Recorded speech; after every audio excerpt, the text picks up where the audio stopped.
Hello, Dallins. It has been brought to my attention of the reasons why, as a specialization, Rook will not be able to wield blood magic. And I have thoughts. There's an article, it says, blood magic is unlikely because we've shifted it from a power boost to really being the key to a lot of nasty stuff we aren't interested in having heroes do. The thing is, blood magic could be an excellent way to have morally gray characters, like the chaotic good alignment, the lawful evil alignment. You know, it's not a linear thing. You know, you got the villain with the redemption arc, or you got the hero kind of dips into immoral actions, losing their way along the way a little bit. It makes a more compelling story arc to have the in-between, the morally gray stuff. I get what they're trying to do, and I don't know if the mechanics would have made it too complicated to limit the use of blood magic or create abilities,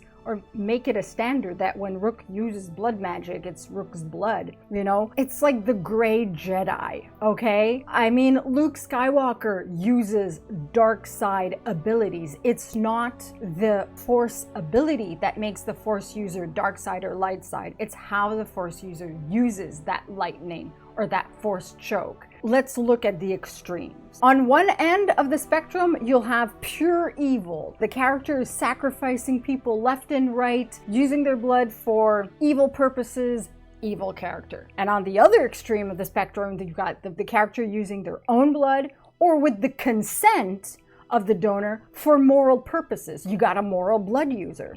Blood forces, you got a moral blood mage. And then you have gray characters anywhere in between to varying degrees. And what's interesting is a character arc that's not linear, that fluctuates.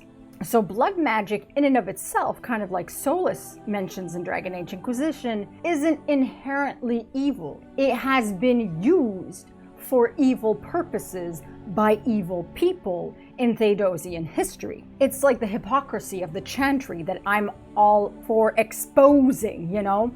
You're preaching that blood magic is evil, but you're using blood magic yourself with the phylacteries to control and hunt down your mages. Therefore, you are evil by your own standards, okay? By the chantry standards, the chantry therefore is a hypocrite and evil, though, as far as I see it. But if the blood mage uses their blood, or their companion is bleeding out and they're using their companion's blood to heal them, well, how is that evil? You know? So there are a lot of moral gray areas. I get that maybe they want Rook to be viewed as this lawful good moral character or neutral good moral character, but it's not as compelling as if Rook can have those moments in the story arc that fluctuate. And if it's a question that Rook mustn't because of the blood that seeped into the Fade, wouldn't it be more compelling if blood magic shaped that part of the Fade that Solus was in and affected Solus? I mean, the lighthouse will already be shaped by decisions. Why not by this too, you know?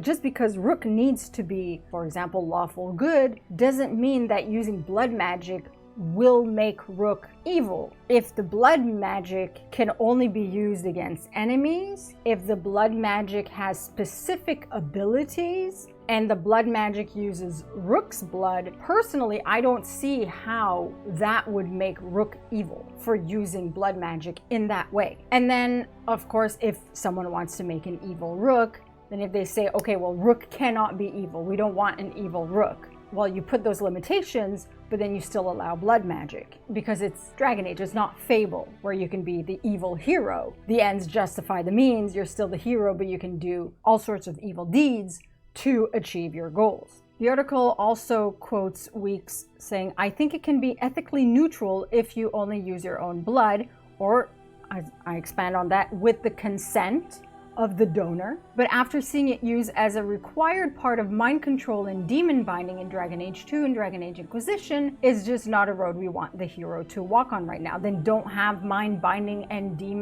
mind control and demon binding as an ability. You know, just don't put those as blood magic abilities, put other blood magic abilities. which is a shame. Yes, it's a shame because it would have been an interesting specialization, because use your health to cast more spells is a fun gameplay twist for folks who like that kind of risk-reward playstyle. We might find other ways to get that, just not blood magic for the hero for now. So, all right, it's their story.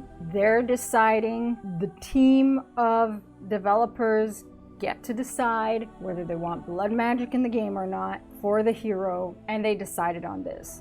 However, I find that blood magic could be compelling to make an interesting fluctuating story arc for a morally gray character, even for a completely moral character, depending how the blood magic is used. And if you want your character to be super moral, lawful good, or whatever, limit the abilities that can be used, establish that they've developed a form of blood magic, they can't use someone else's blood against their consent. It's like Rook's just not able to do that type thing. There are ways to weave that into the story if you need the playable character to have a certain alignment, general alignment throughout the game. Those are my thoughts.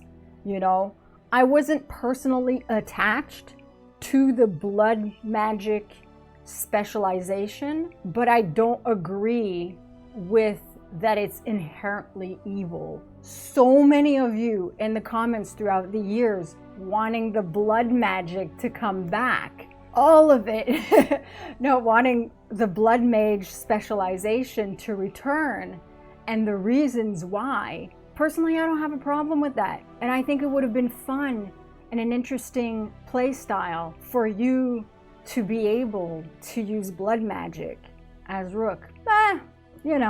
It is what it is. Let me know your thoughts in the comments below.